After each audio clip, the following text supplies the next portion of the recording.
Welcome in for our first edition of the Real Estate Rundown. Hey guys, listen, we're going to put this together once a week. And this is here just to update you what's going on in the market, what's changing, what's shifting, what are the events that we have coming up, what's going on in the community, and of course, always open for Q&A. So I love Q&A. This first one here is recorded, but we will make these live. I recorded this one because I have not pinpointed the date and time I can commit to on a weekly basis so that people know to show up. But I still want to make sure I get this first week done. I got a couple of slides here I want to go through. There has been some massive changes in the real estate market over the last week. And the biggest one of those is the interest rate. The interest rate has gone back up. We're seeing rates above 4% again. And we are not seeing the effects of that, which has shocked me. But let's dive into a little bit of that and take a look here. So the first thing that we're going to dive into over here is a little recap over the year over year. There were some things in here that were pretty shocking. So first one there, closed sales, no huge shock there, right? People are getting the most amount of money humanly possible for their house. Of course, we should have a few more closed sales. We're up 10% there. And then I'm going to jump to the middle on the bottom there. And that is the new listings are up 4.5%. And all that means is that we have a little bit more new listings and we have more closed sales because there's properties are selling. There's not many properties that sit on the market. So that is told by our active inventory. So active inventory is down 22% from a year ago. Just so y'all know, a year ago, it was really low. Like active inventory was really low a year ago. We've been going through this for a year and it just keeps getting pounded by the demand. We have a tremendous demand for houses right now. I do know for my team, and I'm blessed to work with three great agents here on a house. I do not think that we have written an offer that didn't have multiple offers involved on that listing. It's been at least 6 months. It's been insane. So yes, totally makes sense there. Now, here's the big shocker for me. Like this is, when you think about this number, it's just insane. We're up 42% on the median home sale. The median sale price in Hernando County is up 42%. And what this means is if you take 100 sales, number 50 or 51 is selling for $305,000 now in Hernando County. Your run of the mill, that's your average price point. That's where you've got to be. And past that dollar volume, which doesn't mean a whole lot. Like obviously that's going to be up because homes are selling for more money, but that median sales price is sick. Like that is hard for me to really wrap my head around that we've increased in value that much. And that brings up another thing where I don't have a slide put together, but I did have my lender go ahead and throw together. What does it look like around 300,000? What are people paying for a mortgage right now? And this is for principal and interest only. FHA is looking at a rate of 4.3%. Principal and interest of 1687. Conventional is actually a little higher, 5.25% interest. Principal and interest is 1725. Guys, this is before we even factor in for homeowners insurance and taxes. Figure another $300-400 tacked onto that. So to buy your average house in Hernando County, your mortgage is going to be around $2,000. That is nutso. And hey, I'm the realtor. I'm here to help you. If the problem is that if you were to rent that house, it's probably going to cost you $2,500. So I don't want to talk you out or into anything. I want to show you what you're up against, what's happening inside of the market. I'm here to be your guide and everything that I can do. So let's dive back in here over in this presentation we got here. All right. So this was a pretty specific search, right? So like that last one is a graphic. It's already put together for me. This one, I wanted to get a little bit tighter on exactly what it is that I'm looking for. So I'm hoping that you can see the mouse on the screen. So these were residential properties we're looking at sold. We're looking at 1 year ago, or roughly, 322 to 426 single family in Hernando County with 0 to 1 acre. So really quarter acre to 1 acre. And we're not on the waterfront. right? I just want to make sure we exclude waterfront. And these are the same two searches. This one right here is what has happened in the last month. So bunch of numbers and BS, right? Like let's really dive into what numbers here are should we be looking at that are changes. So a year ago, our median and average about the same. So our median and average sold price per square foot was $135 a square foot. So 1 year ago, if you got 1 square foot of house, it was $135. If we fast forward to now, our average is $179 a square foot. That, I remember when I haven't been in real estate but 3 years, but when I started in real estate, like you could get a really nice pool home for like 130, 140 a square foot, like a really, really nice pool home. Now, run of the mill is 180 a square foot. No pool. I mean, this is median, so it's not going to have a pool. Let's dive into a couple other things that really, stuck out, and some are the same, some haven't changed. So we look at average and medians are always keys here, right? You can look at close price, which is going to be about as accurate as this, right? So we've got 237, 233 as average and median. Today it's 310 and 300. Move over here. So for our days on market, 22 and 5, now it's 16 and 6. So being in a market, this days on market is like, think about this, right? I list on a Thursday, Friday, Saturday, Sunday, Monday, Tuesday. So your house is sold over the weekend. It's just a matter of figuring out which offer you're going to choose. Takes until Tuesday. That's been happening for a year. Multiple offer after multiple offer after multiple offer for a year, which really makes it make sense a little more of why we've gone up 42%. If you've got 10 people that are looking at one asset and they're saying, okay, well, we lost on the last one that we went in. It was 300,000. We went in at 315. I guess we got to try 320 this time.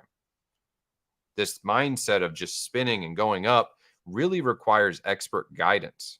And that guidance comes into play for appraisals.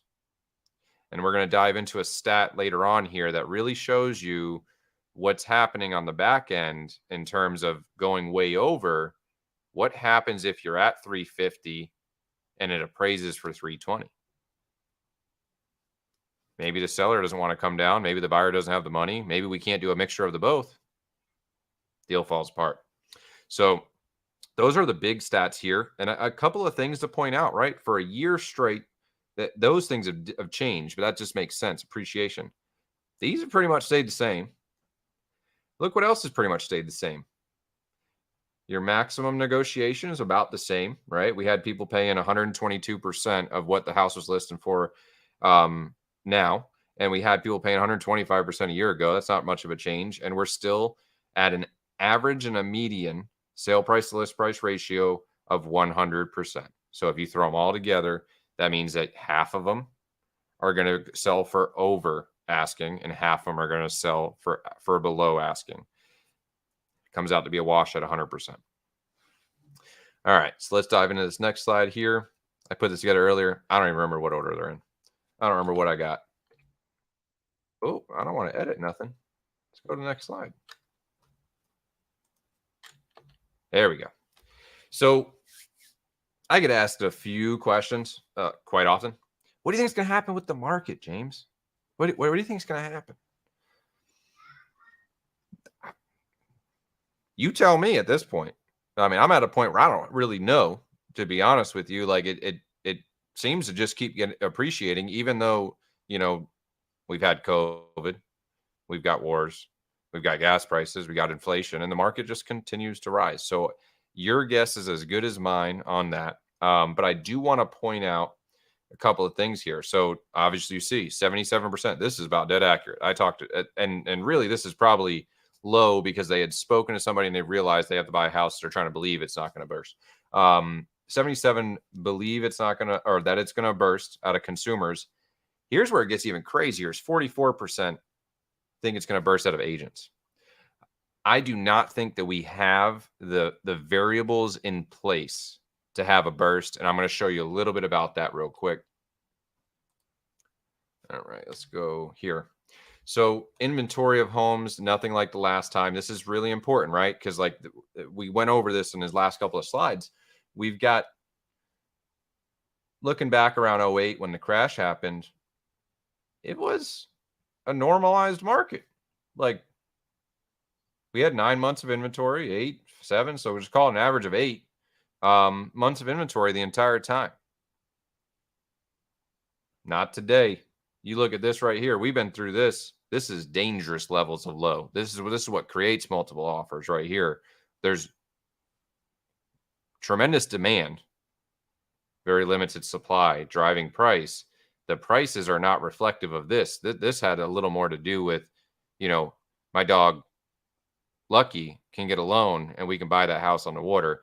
This has a little more to do with, hey, rents are going up at the same time that my mortgage is going up. Houses are appreciating. Interest rates are low, because even at 4.25 or where we're at today, if you look at the all time, that's still not crazy. That's actually a really great interest rate if you look at all time. If you look at 8 months ago, well, yeah, you can be like, oh, I missed the boat. But yeah, the variables are still there to drive demand. Again, nothing like the last time, and I think this graphic was perfect, is why I wanted to throw it in here. Oh, it's going to burst, it's going to burst. What happened the last time is that you had a bunch of people that were using adjustable rate mortgages. They were in a position where they really weren't fit to buy houses, but regulations were loose enough where they could. And it's just like anything, right? Like, if you can't buy a car at a dealership, there's a reason you can't buy a car at a dealership. You go to the buy here, pay here, you're going to pay a bunch more in interest. And the reason is they know they're taking on the risk that you're going to repo that car. Sounds familiar? Let's take a look at this graphic here. Back then, volume of loans in billions with a credit score under 620,000. Well, shocker. Here's the bubble. Here's the highs. We had a lot of money out there with poor credit. A lot. Fast forward, right? Put regulations in place. We said, oh, crap, that happened. Okay. Good thing they put these regulations in place. Now we're looking here. We're in one of our lowest quarters. The end of it's the quarter 3 of 2021. One of our lowest quarters along the whole stretch. And this is because it's unfortunate to say this, but as more people were trying to buy houses, there was a little bit more cherry picking going on. You can still get a loan. I mean, I don't know if I'm supposed to say stuff like this on here or not, but VA and FHA, they actually don't have credit score limits. The banks have credit score limits and overlays. So you can get a loan, but the lenders are so leveraged working with the easier files that they're kind of staying with it. And it's honestly helping the whole situation, because the better your credit score, the more likely you are to pay back. That's what that score really means. And yeah, different situation from last time. So is the bubble going to burst? We each can have our opinion.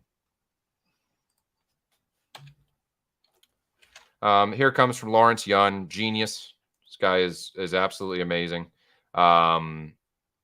With inventory at all-time low, buyers are still having a difficult time finding a home. That is the spot-on truth right there. Is struggle to be able to find a home. We have a couple of different webinars that are going to be coming up. One of them is definitely going to be about first-time buying and walk people through the process. And we're also going to highlight the different advantages of working with our team. We are no longer waiting to see what hits the MLS. We have now shifted to where we are hunting off-market properties for our buyers. And this is a big change that came about just by watching the torture over and over. I want to point this out because why would it continue? Why would people keep buying houses? The prices are all-time highs. So this is a graphic about what the net worth of a homeowner is versus a renter in 2021. That's not a minor spread. And if you know me and you watch anything that I got going on, I am about building wealth.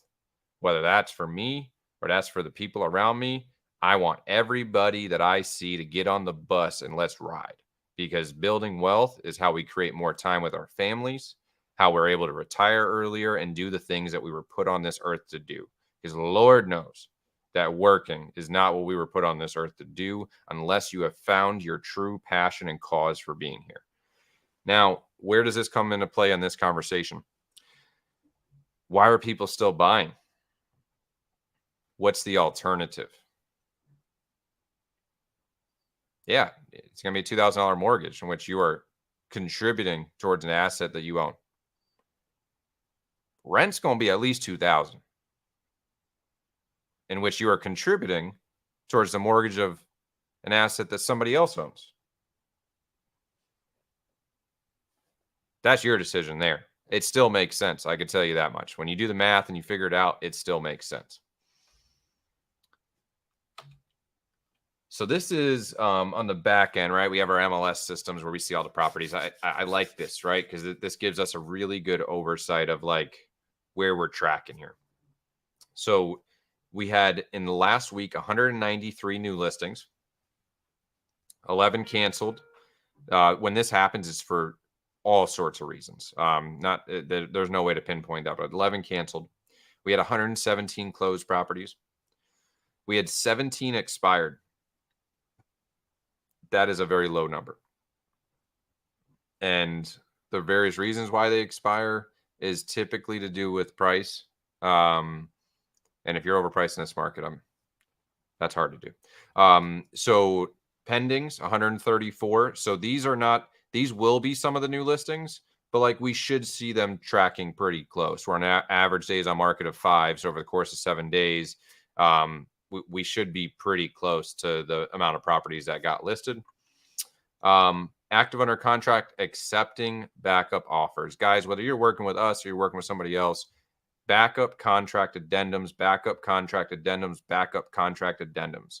That word needs to be said to your agent. You see a house that you're willing to put an offer in on, that means you are willing to put a backup offer in on it. Go to the next house, do it again, and keep doing it until you go under contract, and then you pull your backup offers, because these backup offers are winning deals for our clients. Withdrawn, kind of same, right? There's a reason, extension, so it got to the end and did that. Here is exactly what I'm talking about now, right? Back on market, 45 properties were sold. They were pending. They're going to be done. We're good. They're back on the market. Now you get your shot, right? And a backup contract addendum will automatically slide you into the first position. You no longer have to compete again with all the other buyers. Backup contract addendums. So let's talk about why that's happening, though, right? Where do deals fall apart? There's 3 main areas where deals fall apart. Number 1 is inspections, right? In Florida, for the most part, you need a clean 4-point to get insurance. And that's not all the time, but for the most part, you need a clean 4-point to get insurance. 4-point covers your electrical, plumbing, HVAC, and roof. If there's an issue on any of those 4 things that show up on the 4-point, in order for you to get insurance, those have to be repaired prior to closing. There are certain instances where it can be repaired after closing, and you can work with your insurance agent to do it. But for the most part, sellers, like the listing agent, should prepare the seller that, hey, if there's something on the 4-point, we're going to go ahead and get it fixed. That's one place where they're falling apart. They're not falling apart very often there. I feel like the buyers are much better prepared in this market. It's like going to war. I feel like agents on a whole have done a tremendous job in preparing their buyers for these different positions. You can't pick on cosmetics. You're not picking, like, really it's what's on the 4-point is the only things that we're really getting negotiated right now in this market, because the seller, if you want to push the envelope and go beyond that, and it's unreasonable to the seller, and you as the buyer are set that has to be done, well, deal's going to fall apart. You're good luck finding the next house. You're going to write another 5 or 6 offers before you get one. So that is number 1 where they fall apart. Let's go to the second place where they fall apart, and probably the most common place they're falling apart right now. House is listed at $300,000.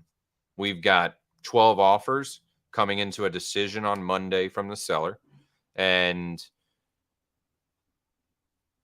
one of the various different ways, we're going to go in at 340, right? And we're going to offer them 10,000 towards a shortfall in appraisal. That's awesome, right? Property appraises at 310. We have a $20,000 shortfall in appraisal that you can't get the money on. You can't get the financing on it, which leaves us in a position where one of 4 things are going to happen. The buyer is going to bring that difference. The seller is going to reduce price, a combination of the two, or the deal is going to fall apart. Appraisals are where a majority of these back on markets are happening. I'm going to go back. There's actually a 4th reason these are happening. And I'm going to, when it gets past the inspection period. This is really where it's happening. The smallest one of those is actually financing falls apart. Buyer decides to buy a boat in the middle of the transaction. Something terrible happens. There's a million reasons, but that's a very small amount of it. Going back to this, right, is I completely overlooked this, and I want to make sure this is out there.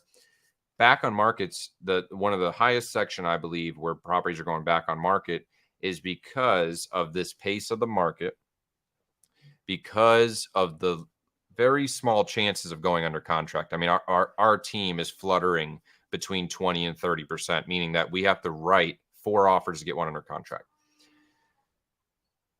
You might go out and see 5 houses on a weekend and you really like one, but there was 2 that you liked as well. You're in a market where everything favors the seller. It is only in your interest not to have to wait an entire another week for a round of listings to put 3 offers out there. Depending on when you get responses here, right? So like the one you really love accepts, hey guys, the other 2, sorry, I'm done. There's probably a hierarchy. Let's say number 3 comes in first. High five, we're under contract. Oh, number 2 just said we got accepted too. Oh, sorry, number 3, we're going to back out. Back on market. Number 1 comes back. Sorry, number 2 and number 3, we're going to back out. This is happening over and over and over and over and over again.